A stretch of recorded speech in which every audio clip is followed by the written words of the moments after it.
Assalamualaikum warahmatullahi wabarakatuh. Hai adik-adik, apa kabar hari ini? Mudah-mudahan kita selalu sehat dan selalu ada dalam lindungan Allah Subhanahu wa taala. Amin ya Allah ya rabbal alamin. Pada hari ini Bunda kembali dengan kisah Nabi Daud yang sebelumnya sudah Bunda ceritakan di sesi pertama. Bagi adik-adik yang belum menyaksikan kisah Nabi Daud sesi 1, adik-adik boleh klik link di box deskripsi ya. Nah, hari ini Bunda berkisah di depan Ka'bah nih. Namun Ka'bahnya masih bentuk miniatur. Nah, mudah-mudahan suatu hari kita bisa berada di hadapan Ka'bah sesungguhnya ya. Amin ya Allah ya rabbal alamin. Oh iya, bagi adik-adik yang belum tahu, sumber dari berkisah yang Bunda bacakan ini adalah dari buku ini dia.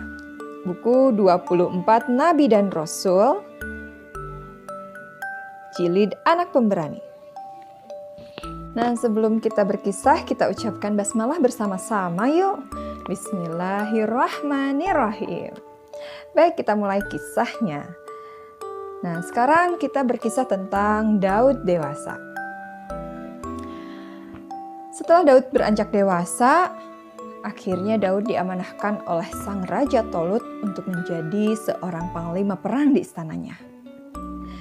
Sungguh Daud sangat bahagia dan bersyukur sekali. Namun bukan hanya itu adik-adik. Ternyata Daud dewasa pun dinikahkan dengan putri sang raja yang bernama Michal. Lalu hiduplah mereka berdua di istana dengan penuh rasa bahagia. Daud melaksanakan tugas sebagai panglima perang dengan penuh tanggung jawab. Daud melatih pasukan Bani Israel untuk siap berperang. Pasukan Bani Israel dilatih untuk berkuda, memanah, dan juga memainkan pedang. Mereka dilatih dengan sangat disiplin. Selain itu, Daud dan sang istri juga selalu berkeliling ke pelosok negeri. Mereka selalu membantu rakyat yang membutuhkan. Sikap mereka ini lalu dicintai oleh rakyat Bani Israel. Namun adik-adik, kebaikan Daud dan istrinya ini menimbulkan rasa iri di hati sang Raja Tolut. Sang Raja khawatir kekuasaannya akan digantikan oleh Daud. Bisikan setan pun semakin menggema di telinganya. Sampai akhirnya Tolut merencanakan satu strategi untuk menghilangkan Daud. Suatu hari, Daud diperintahkan untuk memimpin pasukan untuk berperang melawan pasukan Kan'an. Daud tahu ini adalah hal yang mustahil karena pasukan Kan'an itu pasukan yang jauh lebih besar dibandingkan pasukan Daud. Namun, Daud bukan orang yang menyerah. Daud yakin kepada Allah Subhanahu wa taala bahwa Allah akan membantu Daud. Akhirnya dengan penuh keyakinan dan penuh kekuatan, Daud pun berangkat memimpin pasukan melawan pasukan Kan'an. Dan Masya Allah, Daud dan pasukannya memenangkan peperangan ini. Rakyat Bani Israel pun semakin mencintai Daud. Lagi-lagi, Raja Tolut menjadi iri. Akhirnya Tolut pun merancang strategi baru. Namun, tidak sengaja putri sang raja yang tak lain adalah istri Daud mendengar rencana sang ayah. Dan pada malam hari itu juga Daud dan sang istri meninggalkan istana. Tidak ada satu orang pun yang mengetahui kepergian Daud dan sang istri. Hingga pada suatu pagi, rakyat mengetahui bahwa Daud sudah pergi. Sang raja mulai marah. Sang raja mengatur strategi baru untuk melawan Daud. Sang raja membentuk pasukan terbaik dan mencari Daud. Namun kaum Bani Israel pun terpecah. Sebagian mendukung Daud dan sebagian mendukung sang raja. Akhirnya Raja Tolut dan pasukan terbaiknya pergi mencari Daud. Sang raja dan pasukannya beristirahat di sebuah lembah. Kabar itu terdengar ke telinga Daud. Akhirnya Daud pun mengubah strateginya. Pada suatu malam, pada saat raja dan pasukannya beristirahat di lembah, Daud beserta pasukannya justru bergerak memasuki kawasan raja dan pasukannya.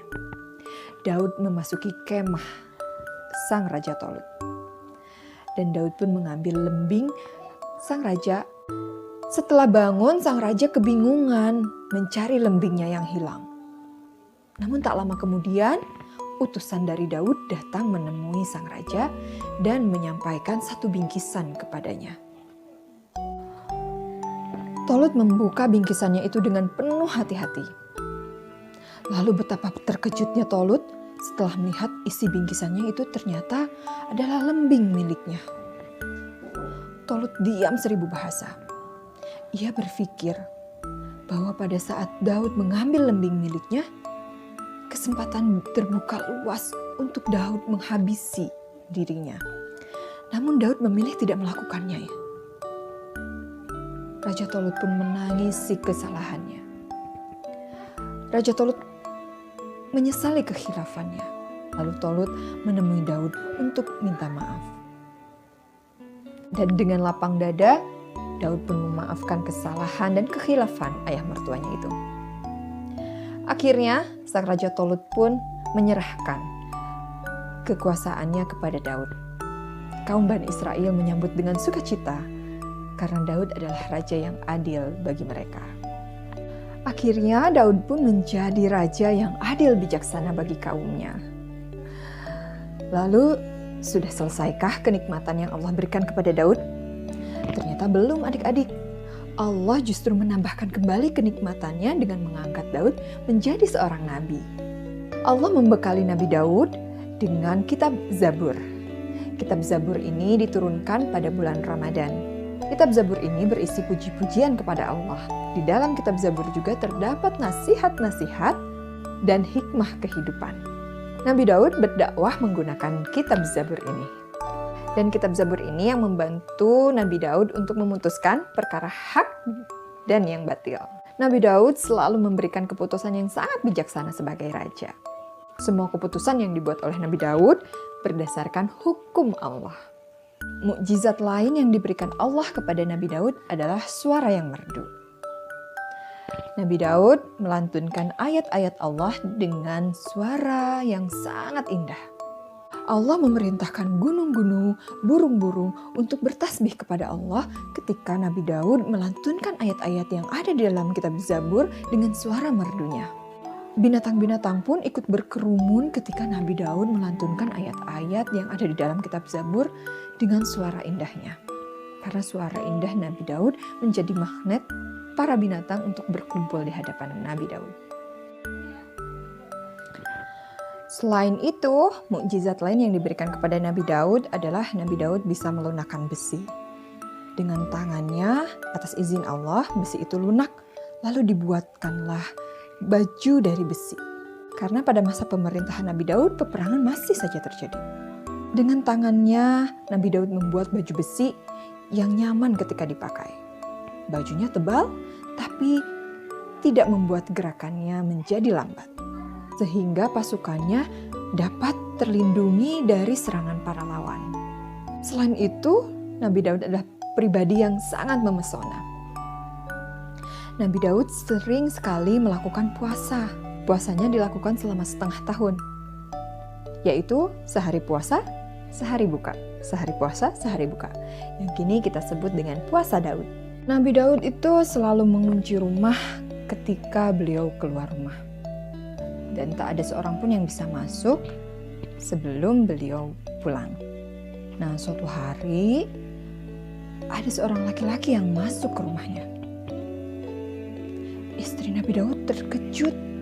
Bagaimana bisa dia masuk ke rumah? Lalu tak lama kemudian Nabi Daud akhirnya pulang. Nabi Daud pun bertanya kepada laki-laki tersebut, "Siapa dan tujuannya apa?" Lalu laki-laki tersebut berkata bahwa ia adalah makhluk yang diperintahkan oleh Allah. Singkat cerita, Nabi Daud pun tahu bahwa itu adalah malaikat maut yang akan menjemputnya. Lalu dengan mengucapkan salam, malaikat maut itu pun mencabut nyawa Nabi Daud.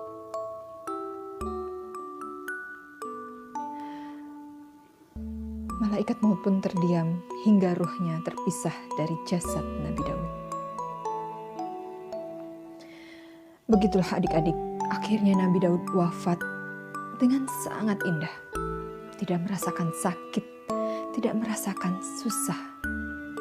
Nabi Daud meninggal pada hari Sabtu setelah usianya 100 tahun. Matahari sangat bersinar terik, panasnya begitu menyengat. Kesedihan para penduduk Bani Israel pun kian bertambah setelah mereka ditinggalkan oleh Nabi Musa, Nabi Harun, dan sekarang Nabi Daud. Melihat teriknya matahari, Sulaiman, anak Nabi Daud, memerintahkan burung-burung elang untuk mengepakkan sayapnya agar melindungi para pengantar jenazah dari teriknya matahari. Itulah adik-adik kisah Nabi Daud alaihissalam, sang raja yang sangat bijaksana. Beliau adalah nabi yang begitu banyak mukjizat dari Allah. Dan yang pasti rasa syukur Nabi Daud tak pernah hilang karena beliau dikaruniai keturunan, yaitu Nabi Sulaiman. Terima kasih adik-adik yang telah menyaksikan dan mendengarkan kisah Nabi Daud dari sesi pertama hingga terakhir ini. Nah, untuk kisah selanjutnya, jangan lupa terus ikuti channel ini karena kita akan berkisah dengan kisah-kisah yang lain yang tentunya akan bermanfaat. Akhirul kalam, wabillahi taufiq wal hidayah. Wassalamualaikum warahmatullahi wabarakatuh.